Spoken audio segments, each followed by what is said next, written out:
for this episode of The View. So great to have you, Rainer, on the show today. Thanks for joining us. Rainer, you are the SVP, head of the SAP Mid-Market Product Management, which includes the suite, I believe, of Business One by Design and S/4HANA Cloud, which is a really great portfolio of products. We're really excited to have you here. Thanks for joining us. Nope, thanks for the invitation. Yeah, and then Phil, do you want to introduce yourself? Yeah, Phil Kirkham, newly in Calgary, living here. I'm an accountant by profession, not practiced for a long time, but I've been selling lots of business by design, now moving into the S/4HANA Cloud world. So yeah, really excited. And a long-time friend of Rainer Zinow.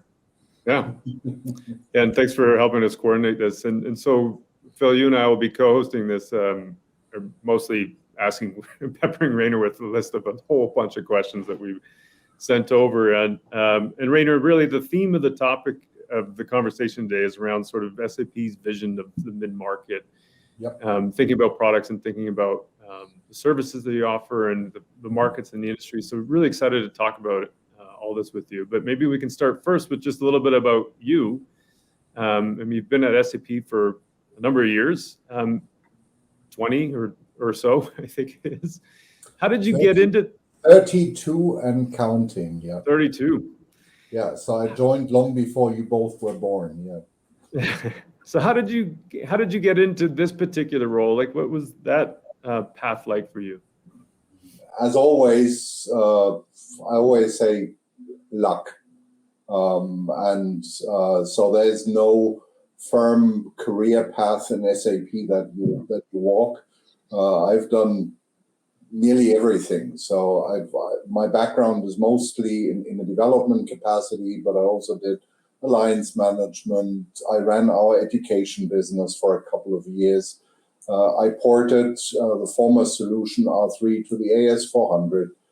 So I've done lots and lots of things. And when you pile up and you have a pretty comprehensive picture, then you get invited to oversee products, to set the direction for product management. And I believe large, and I obviously grew up in the large enterprise space, which is an amazing market to work. But the wide open space, the uncharted territory, is the mid-market. And that's why I really want to be in that area and nowhere else. What is it that's exciting about that wide open space for you? Like, or specifically the role and how that can help? But it is. So you have a lot. You have a lot more to do with quotes and quotes owners, who couldn't care less about corporate crap or what some analysts are recently thinking about this and this. They say, I need to accomplish business results. Pretty often they say, my house is on fire. Nobody wakes up in the morning and says, oh, this is such a glorious day. Let's go out and shop a little bit ERP. Doing that is one of the really scaring things. And I believe that Phil and I and VistaView, we can help these companies. We can show them a road to a much brighter future, and that is really the exciting part. Yeah, agreed. Most of the companies that we actually target, Mark, are 50 to 100 employees, and the guy that owns the company is working 6 a.m. till midnight every day because of the fact he's trying to keep the roof over those people's heads and on the table, and it's a huge stress. I've gone through that myself, obviously, and whilst I loved it, I didn't earn anywhere near as much money as I could do in the corporate world, and B, whilst it was great fun, it was an uncharted territory that we were always going into. Phil, you mentioned, maybe you want to ask Rainer this question. There's this app that you mentioned that Rainer had worked on. I thought was kind of interesting. Say that again, sorry. There's just you had mentioned the app that Rainer had worked on. Oh yeah. Just talking about products and all that. Maybe you want to ask about that. Rainer and I were sat having dinner in a big conference, and I noticed that he was fiddling around with his mobile phone, and I asked him about his app, and he's like, yeah, it's to make sure that the lights are being turned off at home. Rainer, maybe you could explain a little bit about what you do as a passion, as well as it's not just SAP technology that you're writing. So yeah. Now, as you probably sense, I'm a passionate techie, and it is in my role. It is super important to understand where technology is going. And in the past, it pretty often was that way, that IBM developed something or Hewlett Packard developed something. But in the last 10 years, pretty often the real trends came from the consumer industry. And I had people coming into my office saying things like, if you believe that mosquito is a fly, then you should be out of business. And to me, mosquito was a fly. What I later learned was they were talking about an Internet of Things protocol called MQTT, Message Queuing and Telemetry, and that this is used in IoT scenarios. And to get my hands around, I said, okay, then I launch a project, pretty much to the dislike of my family. I said, I will smart home my home. So what I did was I said, I will only buy one device from one vendor and then integrate everything. And using a software bus, and I picked OpenHub. There are many out there.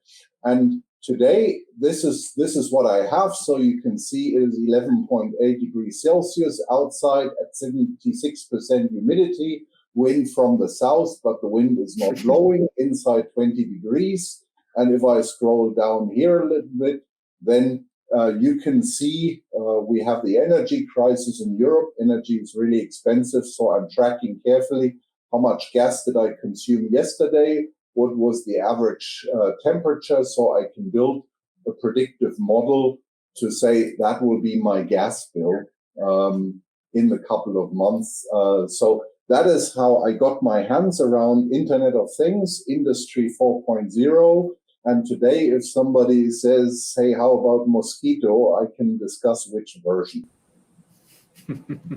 That's amazing. It's amazing.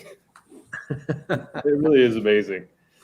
Yeah, I think you should probably retire from SAP at some point and launch that as a product. I know a lot of people, particularly my brother in Germany, who would be very interested in buying that from. Well, you saw the page. It's open for everybody, and if I was able to get it to work, so will anybody else. But let me tell you, it takes a little while until you get it to work. And then I was over in Singapore, and I get the phone call, and one of my boys calls me and says, "Daddy, the shades won't open." And then I direct them to the basement and say, "Flip that switch." Restart the system, and then the shades may open again. Back to the old reboot. Yes. Perfect. So, I mean, it's interesting, like, it's just a great story about your interest in, as you talked about your passion in trying to figure out some of the challenges that are being faced by the mid-market. And there's a report that we found recently on the National Center for the Mid-Market, or talking about a couple of the major issues that some of the leaders in the mid-market are having. One being core business issues, and the other being talent management. Yes. So from that perspective, I just wondered if you might, if you've got any thoughts on those, whether that's, if I'm interpreting it correctly, or how you interpret it and how you think about some of those challenges when you're looking at designing products for people in the mid-market. Yeah. So I can only agree with the findings here of that report, because if say, what do I hear? When companies reach out to Phil and me, they are grown up to a certain level. So they've survived the first levels, and now they say, I need to escape from, as one customer once called it, the Microsoft Excel hell. Mm-hmm. He says, he said, I can easily stop a board meeting by just asking how many customers do we have.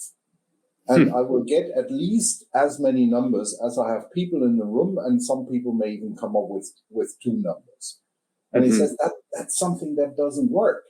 I need now a robust spine in my body, a robust set of proven business processes. I don't need fancy stuff. I need something which keeps my company going straight. So that's the first thing. I need the spine. The second thing is, sometimes when I'm asking customers, hey, what did By Design do for you? And I love some of my North American customers because they are so amazingly blunt. They said, well, so far your software managed to keep our CEO out of jail.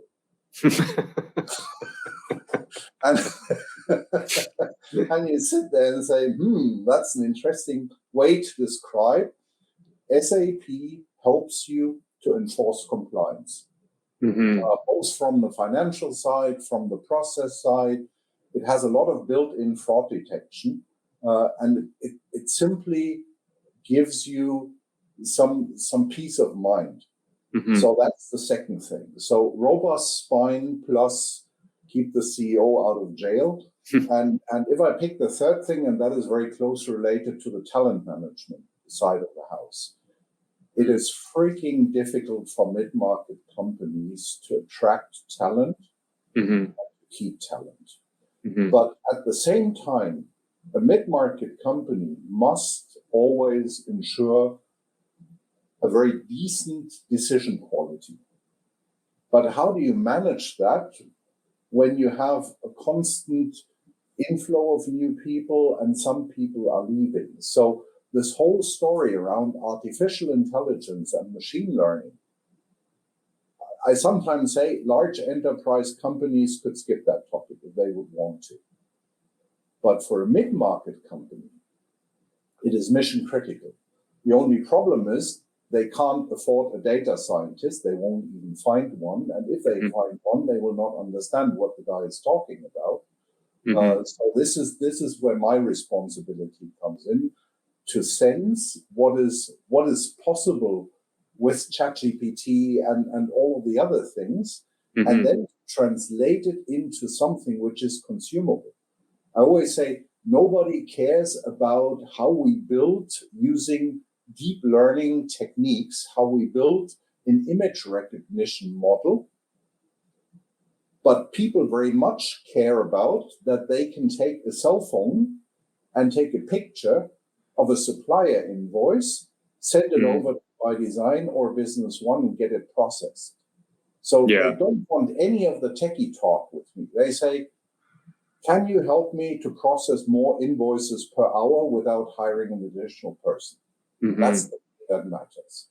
And they will say, can you help me to identify those opportunities which will most likely evolve into an order while I lost my most senior sales guy? That is what matters to them. Yeah, Phil, feel free to jump in if you have any thoughts. No, I completely agree. I think, at the moment, Rainer, we're going through a recruitment in order to be able to find people, and it's incredibly difficult. The report that we were talking about talks about identifying the right kind of people to do specific roles, and it's forecasting really that is going to get harder and harder as businesses grow and move forward into the future. What kind of capabilities are we launching into the product suites that you're responsible for that that will help us minimize A, the requirement, but B, make us be able to grow at the rates that we're, and the marketplaces are demanding. Yeah. So what it is a piece of work that we need to do hand in hand. So I can put a lot of enabling technologies into by design, and I will not talk about all of the beauty of BTP today, because otherwise we would be here by tomorrow. But one example, I can put automation technologies into by design, and I've done that. Pretty often we describe it in the short form as you can build bots. What these bots do, and I take a real customer example. I have a customer who will only ship an invoice to a customer if he has evidence of the shipment, which means he has a copy of the delivery note with the signature of the customer on it. The way how the company does it is they really have lots of people who do the whole day long nothing else than going into their inbox, waiting for an email from the shipping company, praying that the picture is not too shaky that the guy took with a signature on it, then look at the delivery note, identify what was the underlying sales order, opening up the sales order in by design, attaching the image to the sales order, and then releasing it for invoice processing. Yeah. This entire process can be done completely automatic via bot, so that you may end up with just one person looking at the pictures which are so shaky that the bot says, I need a human idiot to handle that one for me. So that is something I can do. I can put the technology in. I can deliver 5 samples. But here's where VistaView comes into the picture. You need to say, okay, I take the 5, I understand the pattern behind it. And I now apply it for my customers, because nearly every customer has somewhere media breaks, which they are fixing with humans. And I put this technology in your hands to turn it into something that helps your customers to save precious work time. Yeah. Mm-hmm. It's interesting because I can see where that helps on the talent management side, especially where you've got, an old way of thinking would be more people, that's how you scale. And this gives you that technology. Yeah, where it's very much built into the tool and into the system that you're using, so that it's almost like a performance enhancing drugs. If you go to a sports world where you've got a person that now is more like 10 people because of the technology and the tools that you're using. But I had a meeting with a customer in the UK, where I really said to them, look, you're live now with by design for 5 years. What is better now? And they had a bit of a hard time to really formulate it. And then the customer said, you know what?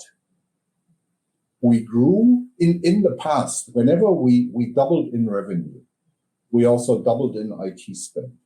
Mm-hmm. He said, now that we talk about it, we've completely decoupled IT expenses from revenue growth. And through automation. Yeah. And that is the key thing where all of my partners, and specifically VistaView, come in to really help with this decoupling. Mm-hmm. Because the labor market is short. We all know that. So we need to work smarter. We already work hard, so let's forget about working harder. We can't solve the problem with headcount, because either we don't have the budgets or we don't find the people. Mm-hmm. So therefore, we need to apply technology. And this is really what makes the mid-market so great, because of the fact that we're talking to not just a few companies that can afford at the pinnacle of the business these kind of technologies. We're looking at organizations that never dreamt that they could afford these kind of technologies through a SaaS subscription.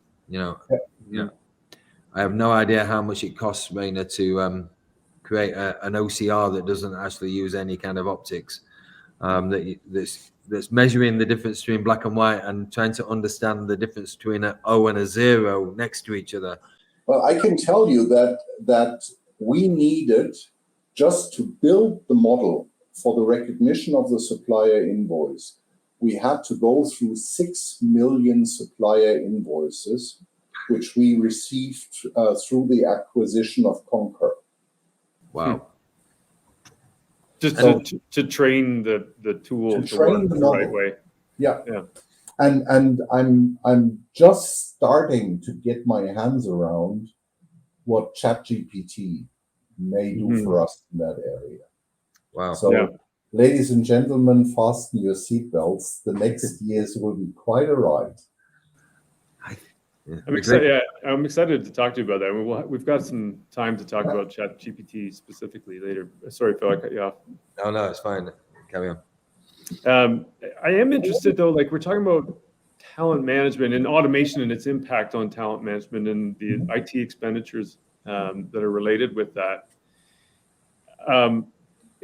There is SAP's solution for this, and I've heard SAP talk about a suite, best in suite, I think is how they've phrased it in the past. There's other tools that are out there that are more point solutions, let's say Workday or QuickBooks specifically for like an Excel sort of world or an accounting world. Like there's these different tools that affect different areas. And I just wondered if you might be able to talk about your vision of the mid-market and SAP's role. And it's because it does a lot of things. You've got success factors. You've got, all different modules and features for all different organizations and then roles within the organizations. Maybe you could just talk about that idea of it being best in class for all. Yeah, so we clearly see a need for lots of core business capabilities. And this is where the mid-market is somewhat different from the large enterprise market. In the large enterprise market, you must have a built-in talent management system. Because if you get 1,000 resumes per month, and you need to hire always at least 100 people, then you need a very well-sorted mechanism to do all of that. That is why we acquired SuccessFactors, because SuccessFactors is perfect when it comes to talent management, to onboarding strategies, to learning management capabilities, to skills databases. So then you need that. In the mid-market, everybody tells me, yeah, Rainer, this sounds smashing. And trust me, as soon as I hit 1,000 employees, I'll come back to you and buy it. But for now, I need something a little low-tech. And that is where I recommend to the companies, look, either that there are also smaller solutions out there. And I would never, ever claim that SAP can deliver everything, and specifically not in the mid-market. So I'm very clear about what are the bits and pieces that only I can deliver, because it is either so freaking complicated that nobody else is really willing to do it, that maybe on the machine learning side or on building country versions. That is the worst nightmare that you can go into. So I'm very clear about what are the things that I need to bring to the table, and what are the things, for example, in field service management, where I can lean back a little bit and say, Mr. View, Jory, you solve this problem for me. So this is the handshake. So therefore, SAP acquires solutions so that we can bring many solutions to the table. That is why we sometimes use the term best in class, best in suite. So we provide the ingredients But that is also the difference in the selling motion or in the buying motion, in the buying preference. A large enterprise customer has a completely different buying preference than the typical VistaView customer. So a large enterprise company goes for a best of breed approach. Mm-hmm. And they will identify, with the help of Gartner Group, IDC, who is the best in class for this specific category. And pretty often they say SAP is absolutely best in class when it comes to finance and logistics. Mm-hmm. And whether I now like it or not, I meet companies who say, you know what? I've chosen Salesforce as CRM system. I've chosen Workday as HCM system. I still believe that my HCM system is the best on the planet, but for whatever reason, they've decided for something else. So Mm-hmm. therefore, I must construct S/4HANA Cloud differently than by design, because by design is a suite in the box. Mm-hmm. When Phil sells by design or proposes by design to a company, his value proposition is this is a suite in a box. It Mm-hmm. comes with all of the processes that you need. You don't need to worry about how you wire them up, because the small company will say, yeah, best of breed sounds great, but I don't have the people who can stitch the stuff together. Right. Single Which- source of truth. Yeah, which is, I know, one of the problems that happens a lot of times with the, you've got different data sets all over the place that are, and because of the different systems. And so finding the core business systems that connect on one platform was, I imagine, a big undertaking from your point of view in terms of providing Absolutely, value. and that's the equivalent to my home automation example. That's the reason why most people buy home automation equipment just from one vendor, because they specifically don't want to do what I did, which is stitch the different bits and pieces together and then apologize to my family why, yes, the shades are down, but you can still operate the light. And let me tell you, my family doesn't appreciate this difference. Therefore, they also sometimes would love me buying just a suite in a box instead of a federated suite. But if you work with larger companies, they can easily handle this complexity, and the value add that they get is the level of specialization, that they have a full-blown talent management system, which is then completely integrated into externally facing job portals, that they can guarantee that they only assign people to jobs on project assignments, for example, who have gone through all of the required trainings, have all of the certificates, and they can document at a later point in time, these were the 5 people on the project, these are the certificates that they have. Right. Phil and I had we've had lots of great conversations over the last, since we started working together, but we've been talking about positioning quite a bit. And Phil, I don't know, maybe if you want to take this question. My suspicion is that SAP are looking at different products and then saying, and putting them into the different parts of the ecosystem. So, Yes. We're talking about mid-market. Yeah. Yes. Anything above $10 million up to maybe $1 billion. It's a significant place to exist. Yeah. Is there any way that you could give us, if NetSuite's in the mix, should I be going with business by design? If Workday's in the mix, should I be going with S4 Cloud? Where are the natural competitors, and how do you see that? How do you see that changing into the future? Yeah.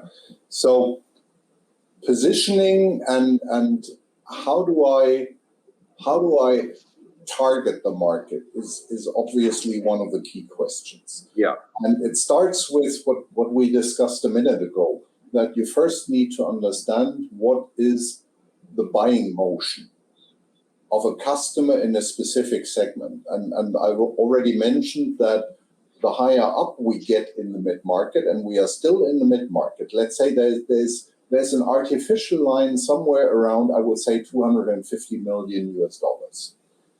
Above that line, companies have this grown-up IT organization. We don't need to discuss the basics of business processes. And they go for specialization. Therefore, for this market, I very much so need S/4HANA in all of its different flavors. Public cloud is great for the mid-market, but if you go, for example, into certain regulated industries, where one of the criteria of public cloud is, or of the uniquenesses of public cloud is that I will upgrade the system whether you like it or not. But if you are in the life sciences industry, okay, that may work for you because I tell you 2 years in advance when I will do it. But I also know very large pharmaceutical companies who say, Rainer, you're not telling us when to upgrade. We will inform you when we feel that it's the right time to upgrade. And therefore, they will need either a private cloud environment or they will need an on-premise environment. So therefore, it all starts with understanding what does the customer need, and then to really derive how should the product look like so that we can meet these requirements. Like in the mid-market, let's say 200 million and below. The companies will say, look, I don't have this IT department. I don't even want to have these people in my organization. Give me the suite in the box, and you, Vista, you run for me not only the implementation, you also run for me day-to-day operations. If somebody forgets their password, you help them. If somebody wants something else, you help them. If I need an extension into my revolving door system, Vista, you do it. And then we have the very low end, where we have the small offices, but they have amazing growth ambitions, for which I need a different setup. And therefore, I have Business One, Business by Design, and S/4HANA. Obviously, my life would be a lot easier if I could work the entire market just with one solution. But so far, my customers have not yet agreed on one buying pattern or one buying preference. And yeah, that's the reason how we position. I guess that, the key to that is, whilst we've got different solutions, having a single platform for you to develop on is probably going to give you some real benefits. Yep. Applications developed for Business by Design available into S/4HANA or Business One is seriously the future. Yes. No, and that's where SAP has invested hundreds of millions in the last couple of years into what we describe as the business technology platform. And we did it also for a very selfish point of view, because take the topic of carbon footprint management. I don't know how hot that topic is in Canada, but I can tell you with the upcoming taxation in Europe on CO2 emissions, this has a legal aspect, because if you have more than 250 employees as of 2024, you must publish your CO2 numbers, and it must be audited by an external auditing firm. And in the past, I would have had to build it 3 times. I had to build it into Business One, I had to build it into By Design, I had to build it into S4. With Business Technology Platform, for the first time since 2022, I can now build net new business processes just once and integrate them into S4 By Design Business One. Wow. Is it, Phil and I were chatting about this, is it fair to link that idea of BTP to, say, the Apple App Store? Like, is that a fair comparison to make? Well, yes, in principle it is, because that is what also my customers want. They understand and accept that I'm not solving each and every business problem. that they may need this revolving door integration, just to pick one example, or the integration into electronic scales in their manufacturing environment. And okay, now they can phone up Phil and say, hey, Phil, what do you have? But and that was the very traditional way, let's say 10 years ago. But with all of us being so used to log on to a shop where I can see which applications are available, that is something that the customers really demand. And therefore, store.sap.com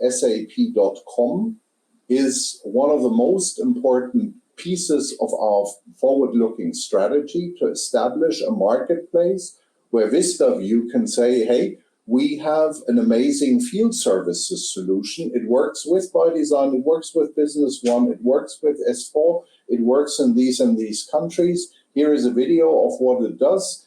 Here you can test drive the solution.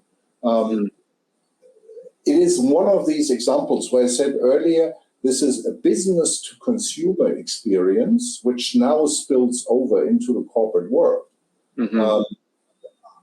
I still sense that the customers are not yet willing to press the button and say, I download the thing.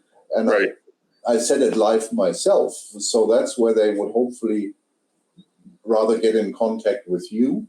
But to have the transparency, what is available, that is a key thing. And I'm motivating all of my partners to network amongst each other, because especially the ByDesign partners are really good at saying who has special expertise.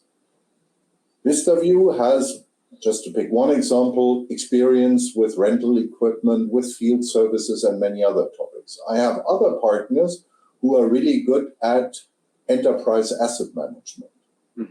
And to link them up is also one of my key responsibilities. I think we did that for you by forming a Cloudster, which is Yes, a significant benefit to all the members within it. You know, if we look at a customer that I've closed this morning, they have operations in the UK, the US, the Canada, Germany, France, Spain. The last thing I need my 50 consultants in VistaView doing is driving or flying to Spain and sitting and not being able to have a conversation in Spanish with the business system, whilst the solution is being delivered in Spanish. It makes a huge benefit to us as an organization.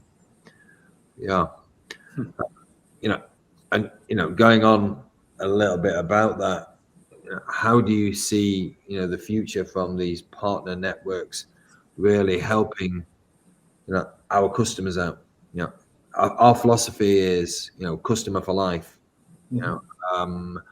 And the first thing that you do when you're a Canadian business and you've done really well in your marketplace, I suspect, is that you could then go and think about a complementary product in Germany or something along those lines. Can you have you seen much of that type of growth historically with the products that you've been selling? Well, absolutely. And the customer expect from you that wherever the customer goes, you go with them. And they understand the limitations of a company like Vista. They understand that you can't be present in all parts of the world, but they want a credible answer. They will say, if I decide to invest in France tomorrow, how will you support me there? And I had, it's already quite a while ago, I had a discussion with a company in Germany. They are making highly specialized software for the pharmaceutical industry. So all of the laboratory information system. And they competed a lot with us, and they won a lot of deals against us, which got pretty much on our nerves. And one day the CEO called me and he said, can we talk? And I said, yeah, of course, what can I do for you? And he said, look, if my customers grow beyond a certain size, they branch out to the world. And I can help them in Germany, in Austria, and Switzerland, but I can't help them in Spain. So he says, can I have your by design solution as my platform? And I said, explain it to me. And he said, look, I need reach. And I said, define reach for me. He says, reach means in which countries could I do business if I would work for you? How big is the market that you can open up for me? And we then entered a partnership, and they specialized in building specific extensions. But from that day on, when their customer said, we're going to Kazakhstan, they would say, yeah, I can also support you in Kazakhstan. Not me personally, but I know the company which has a country version for by design in Kazakhstan, and they are even present in the country, and they can support you there. And therefore, this networking is a key thing, and to build networks is a core competency of partners. Mm-hmm. It makes me think it's a kind of a 1-2 punch with SAP as well, because you've got the product that's, you mentioned, the global footprint that SAP has, which also lends itself to doing things like exchange rates and doing transactions in each individual country. So it functions properly. It's kind of like a Big Mac in France is the same as a Big Mac in Texas, right? Like it's that kind of thing where the experience is the same across the globe, but then you also have a partner support network that can be done through the networks and the partners like you and the Cloudster group. Yeah. Yeah, exactly that. So yeah, it makes it really easy. I was talking to a customer yesterday morning based in Dubai who wants to roll out business by design in in the US and Canada, and he has a great relationship with his company that he works with in Dubai. My next chance will be to speak to that company in Dubai and introduce them into the Cloudster network, because we don't have a company in that region. And and the Middle East is a boom region. Yeah.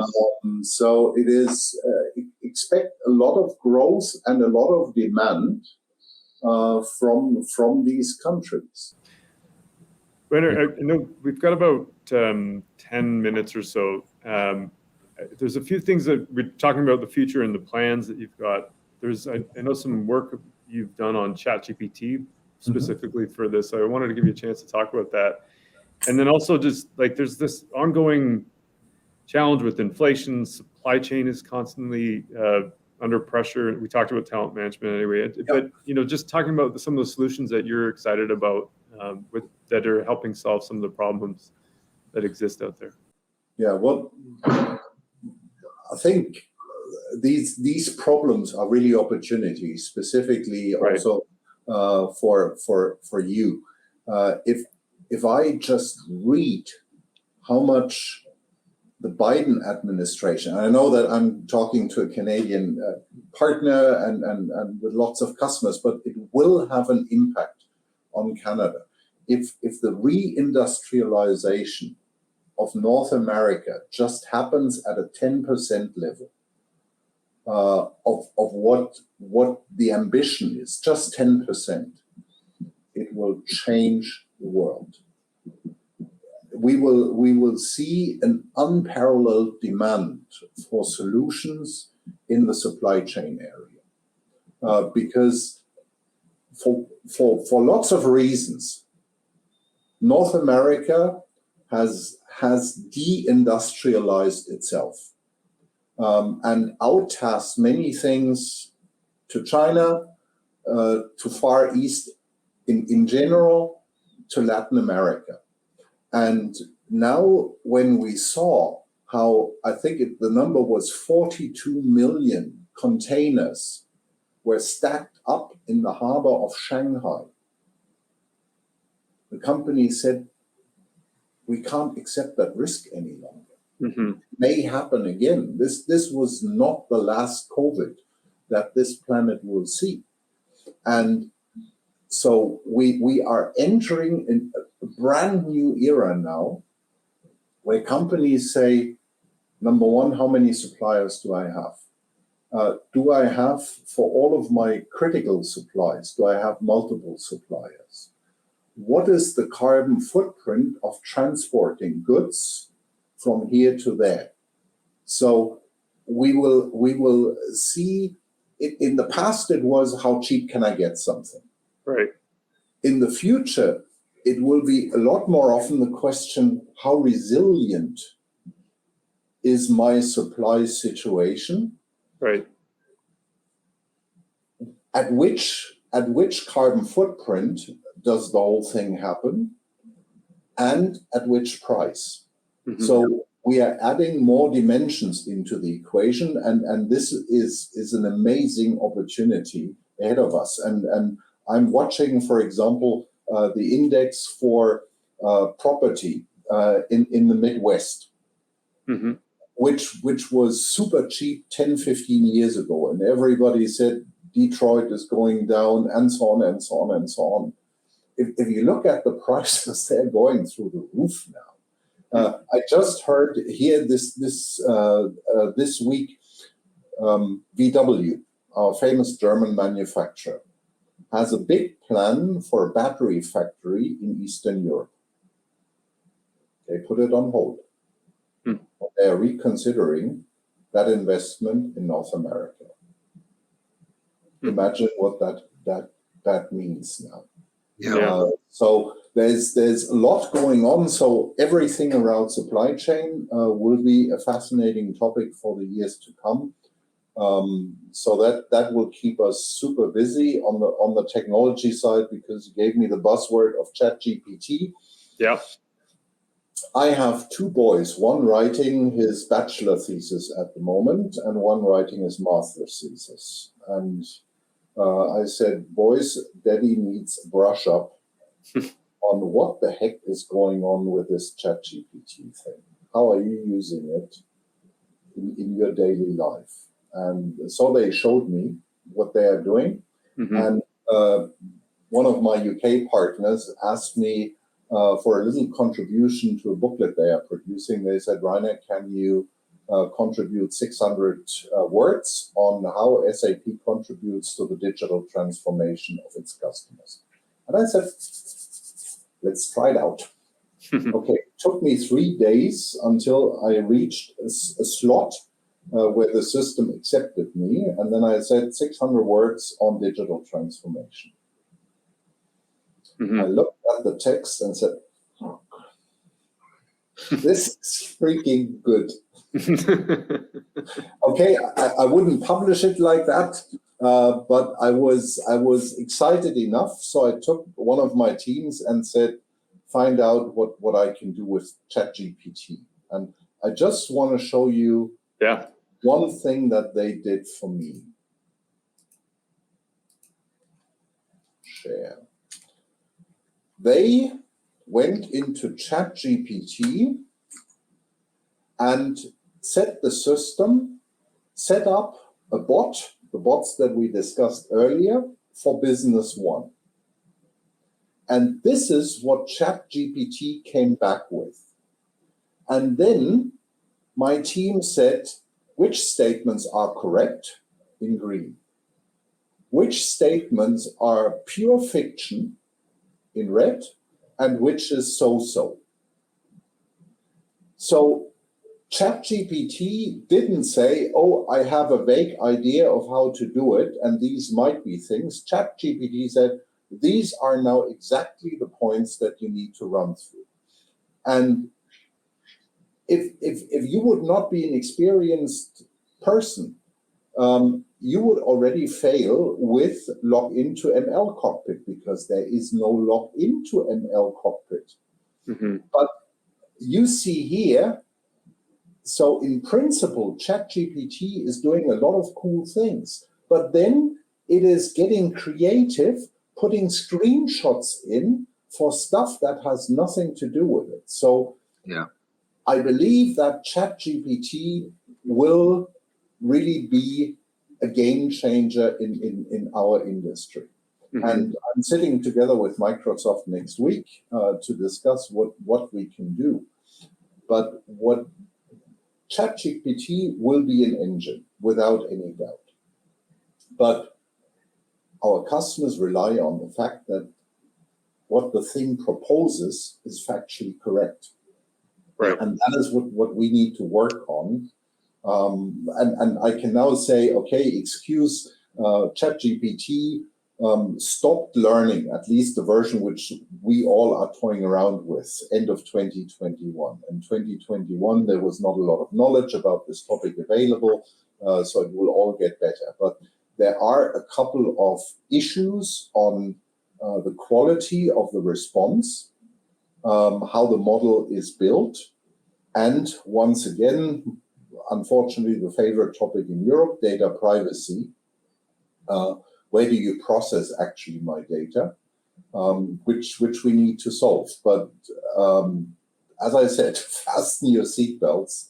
The next couple of years, we will see stuff, and Phil knows my champion in that area, Simona Marinche, and Simona is super excited about what we are seeing.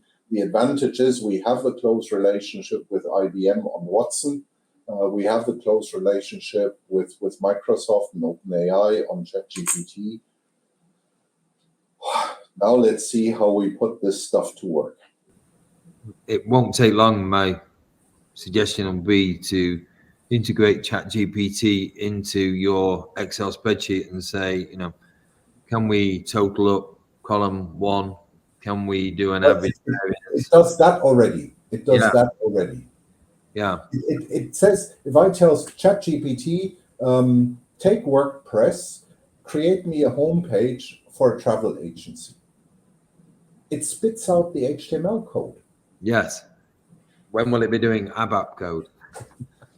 Well, ChatGPT hasn't yet gotten its tentacles around ABAP, but that's just a matter of time.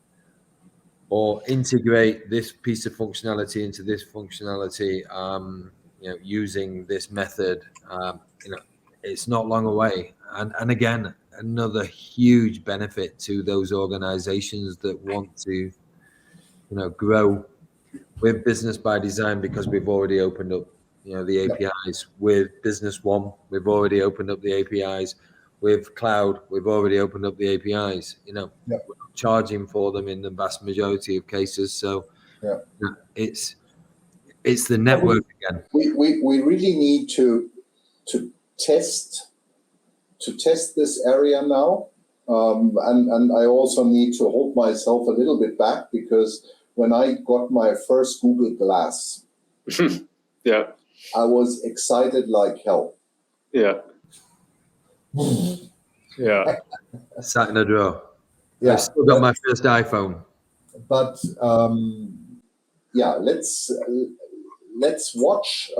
Therefore, I really enjoy also the partnerships that we are having with Intel, with Microsoft, with many of the other companies, that I can pick and choose those technologies and then really hand it over to VistaView and say, I cannot predict what you will do with it, but I can at least provide you with a foundation, and then we take it forward. Mm-hmm. Yeah.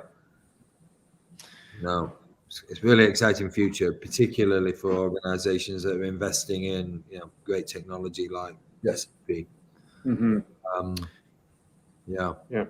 Rainer, this has been really great. I really appreciate your time. My pleasure.